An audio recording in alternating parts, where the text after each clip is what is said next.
Bonjour les amis et bienvenue dans ce nouveau vlog. Oui, je sais, la fin de mon premier voyage au Japon, vous l'attendiez depuis un moment. Tout d'abord, je me permets de vous présenter mes meilleurs vœux et bonne chance pour l'année 2024. J'ai mis le temps pour la sortir, cette fin de vidéo, et je sais que vous l'attendez, alors on va pas perdre de temps. On va se précipiter vers les 3 derniers jours et puis le retour en France et peut-être envisager une suite, si vous me le demandez en commentaire, on verra bien. Oui, je sais, je quémande des commentaires, je quémande. Nous étions arrêtés au lundi, après cette dernière nuit et ses adieux, avec la promesse de se revoir, enfin du moins l'invitation à boire un café avec Jacob, dont on s'est retrouvés. Le lundi soir. La journée du lundi a été, j'avoue, tellement peu marquante que je m'en souviens assez mal. Je sais que j'ai acheté des t-shirts parce que je suis arrivé au rendez-vous avec un sac de t-shirts, dont un que j'ai toujours aujourd'hui. Un que je possède toujours, qui est bien sûr très petit. Il faudrait que j'essaie de vous le retrouver. C'est un t-shirt de Balzac, qui est un groupe de punk rock japonais un peu à la Misfits, qui est vraiment très chouette, que j'ai toujours été fan de ce groupe. C'est tout début du groupe, j'avais trouvé un t-shirt de je sais plus où. Je l'ai toujours d'ailleurs, j'en ai même certains. J'ai d'ailleurs une grosse collection de t-shirts, tiens, mais c'est pas le sujet du jour. Et donc nous nous sommes retrouvés comme prévu pour boire un café et discuter le lundi soir, sachant qu'il ne me restait plus que le mardi et le mercredi, puisque je devais prendre mon avion depuis l'aéroport de Narita le jeudi matin.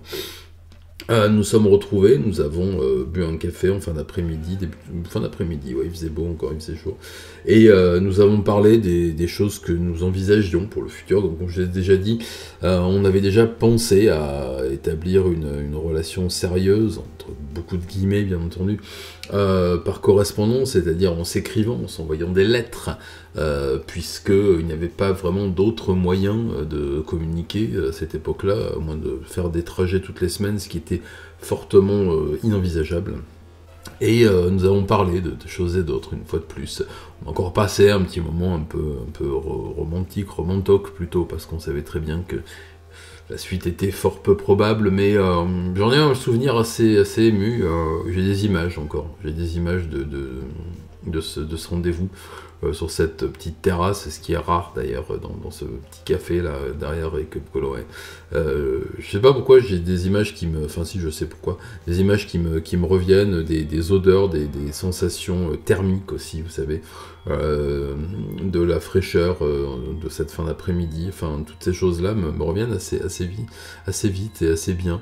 Et aussi une espèce de sentiment que j'avais pas vraiment ressenti jusqu'alors, qui était de cette limite, vous savez, qu'il peut y avoir entre l'indifférence et le basculement vers quelque chose de plus profond, des picotements dans l'estomac, des choses comme ça qui se font, qui vous arrivent quand vous êtes jeune, et même moins jeune. J'avoue que ça m'est arrivé il n'y a pas très longtemps encore.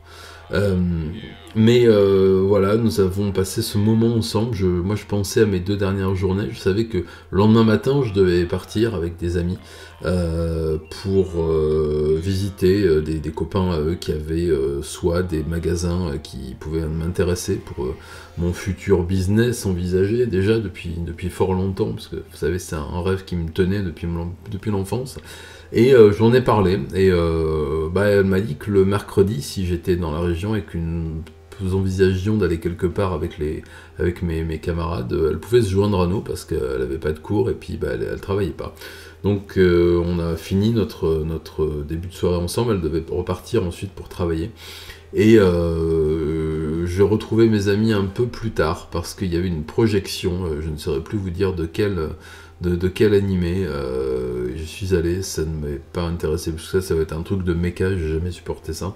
En tout cas, on s'est donné rendez-vous le mercredi matin.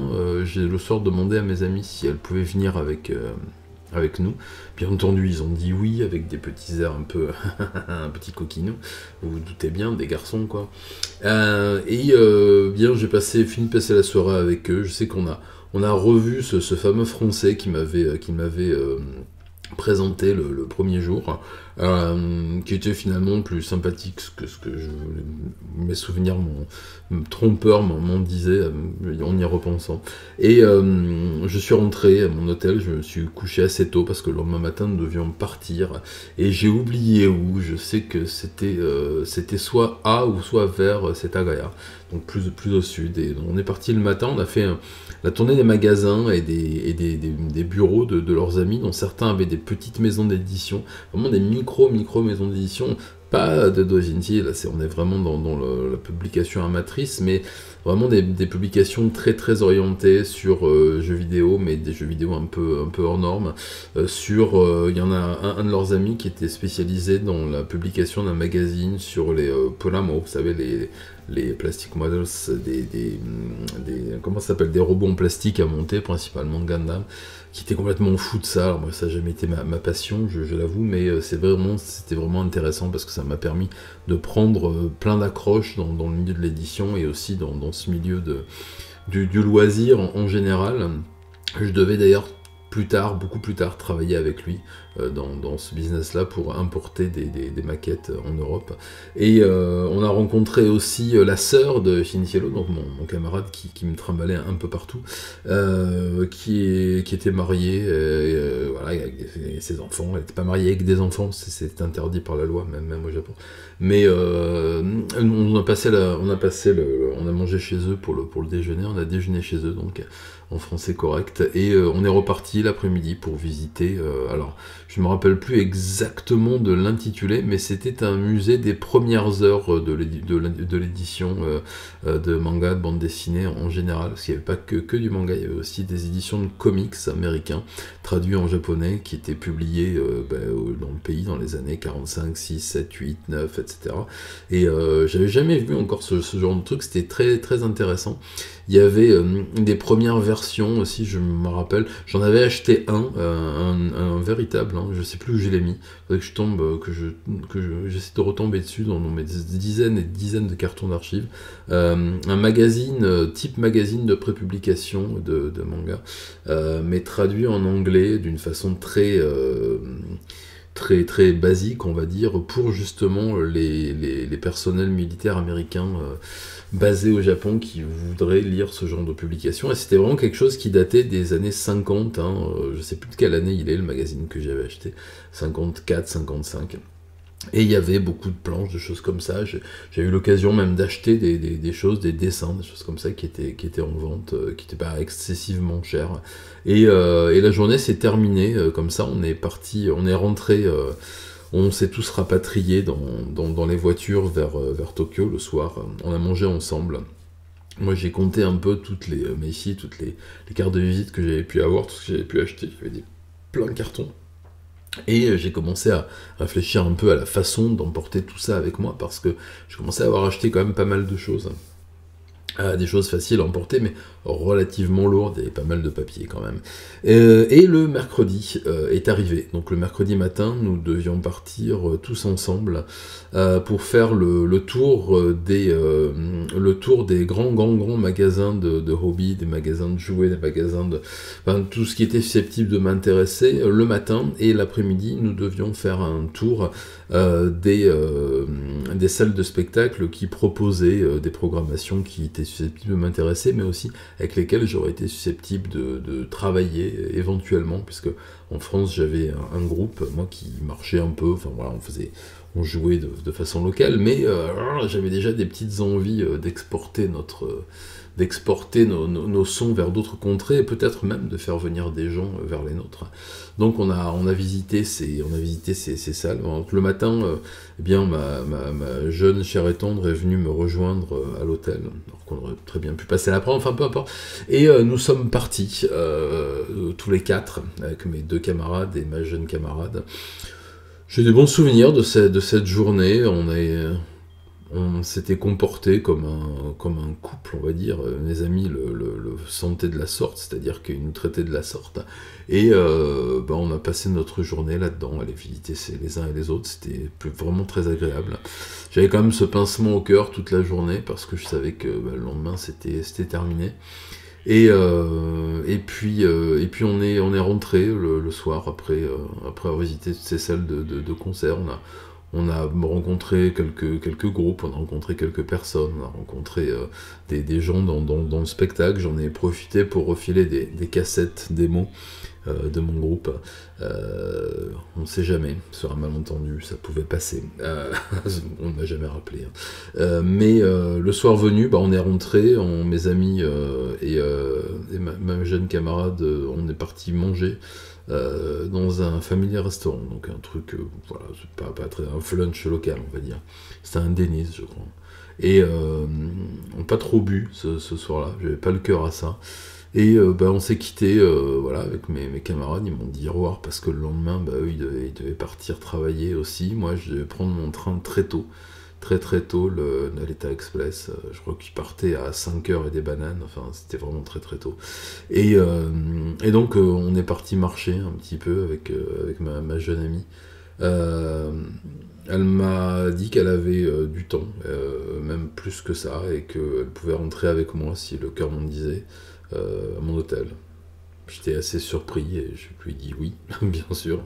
Je suis un garçon, je l'étais déjà à cette époque-là. On a pris le métro, Red Line, on est arrivé jusque là-bas, à Molista Station, on est sorti et on est montré à mon hôtel. Et elle a passé la nuit avec moi, ce qui devait se passer, ce qui devait arriver, arriva, malgré ce que nous étions dit et ce qu'elle m'avait dit avant.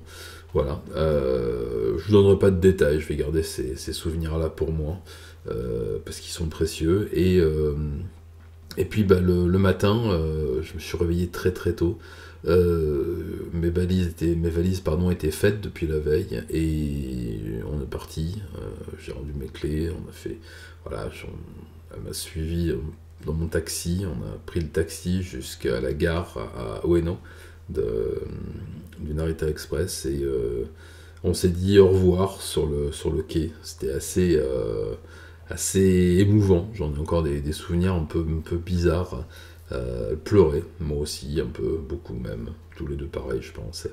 On s'était bien entendu échanger nos adresses. Je lui avais donné une de mes petites bagues tête de mort que je portais à chaque doigt à l'époque, et elle m'avait donné un pendentif que j'ai toujours, que j'ai devisé, voilà, par devers moi quelque part, par respect pour mon épouse, mais que je garde, que je sais où il est, très bien où il est, mais je n'ai pas ouvert depuis fort longtemps. Et puis je suis parti, voilà, j'ai vu s'éloigner, je suis rentré dans mon wagon et je suis parti vers Narita. J'ai acheté plein de cigarettes en duty free, ça coûtait rien à l'époque. Et puis je suis rentré en France, voilà. C'était difficile de rentrer, c'était très compliqué de rentrer, vraiment très compliqué. Quand je suis arrivé à Bordeaux, j'étais pas bien, j'avais mes amis que je devais revoir qui étaient très impatients, qui avaient hâte de me demander comment ça s'était passé, qui voulaient des détails. J'avais bien entendu acheté énormément de souvenirs pour ma famille, pour mes amis, mais j'avais quelque chose au fond qui allait pas vraiment, ou qui allait trop bien, je sais pas. Enfin, une chose était sûre, ça je peux vous le garantir, j'ai toujours ce sentiment-là, c'est que je savais où je voulais vivre, voilà. Et même si aujourd'hui, la vie a fait que j'ai dû revenir, pour quelques raisons, en France, pour quelques temps, je sais que je vais pas y rester très longtemps, parce que, en y repensant, je sais que je savais déjà que ma vie était là-bas, pour des tonnes de raisons.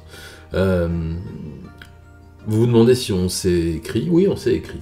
J'ai reçu une lettre d'elle, peut-être 2 semaines plus tard, que j'ai reçue au moment où elle a dû recevoir la mienne, mais qui n'était pas vraiment de la même teneur. Moi, je lui ai expliqué que c'est bon, j'étais prêt, on pouvait partir dans cette tentative de relation à longue distance, tout ça, et que que je pensais à une lettre romantique, d'engagement, blablabla, tout ça, avec des petits cadeaux à l'intérieur, etc. Et moi, celle que je recevais était une lettre de rupture, m'indiquant qu'elle avait rencontré quelqu'un, que c'était sérieux, qu'il l'avait fait, puisque ça, visiblement, elle attendait la première fois pour s'engager ensuite dans d'autres relations de ce type-là. C'est ce qu'elle m'expliquait. Alors bon, je ne savais pas, j'avais pas remarqué que c'était la proms, mais bon, c'est... Après tout, on avait tous les deux l'âge pour ce genre d'expérience, mais peu importe, j'étais effondré, vraiment effondré. Je pensais que c'était la fin de ma vie, et puis... bon, non, ça va, je m'en suis bien remis. Mais je me suis demandé très vite aussi, après la lecture de cette lettre, que j'ai toujours, décidément.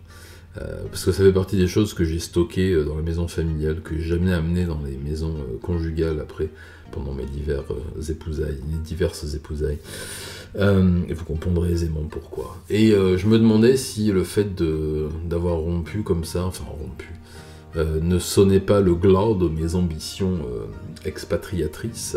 L'avenir nous dira que non, mais ça m'a fait un choc. Je sentais que j'avais plus d'attache avec ce pays. Et puis, quelques jours plus tard, j'ai reçu un colis d'un des gars que j'avais rencontré qui m'envoyait des 45 tours et tout un tas de choses. Et j'ai repris espoir. Et puis hop, mon ami Ciniciello m'a envoyé plein de catalogues avec des lettres. Et on est reparti vers d'autres aventures qui ont fait que je me suis dit que c'était vraiment pas foutu pour rien au monde même. Je devais repartir quelques temps plus tard, mais je vous le raconterai peut-être un jour ou pas, on verra. En tout cas, il y a plein de choses que j'ai encore en mémoire des années qui suivirent. Alors si ça vous intéresse, dites-le moi en commentaire, et puis on envisagera peut-être de vous parler de cette période, peut-être de mon déménagement, de mon emménagement, parler des difficultés qu'on peut rencontrer quand on est un jeune, enfin plus si jeune, moi si quand même, français qui s'installe là-bas dans les années 90, donc c'est quelques années plus tard. Enfin voilà, si tout ça vous intéresse, dites-le moi en com, et puis on envisagera de refaire une série de vlogs là-dessus. Moi j'étais très content de vous parler de ce premier voyage, de ces premières expériences. Comme vous l'aurez pu constater, j'étais un jeune homme plutôt fleur bleue, mais pas que. En tout cas, merci beaucoup pour vos retours sur cette série de vlogs. Parce qu'on dit vlog, c'est vrai ici. Et puis, écoutez, on va se quitter comme ça. Je vous embrasse pour ceux que ça intéresse. Et je vous dis à très bientôt pour de nouvelles aventures matanées.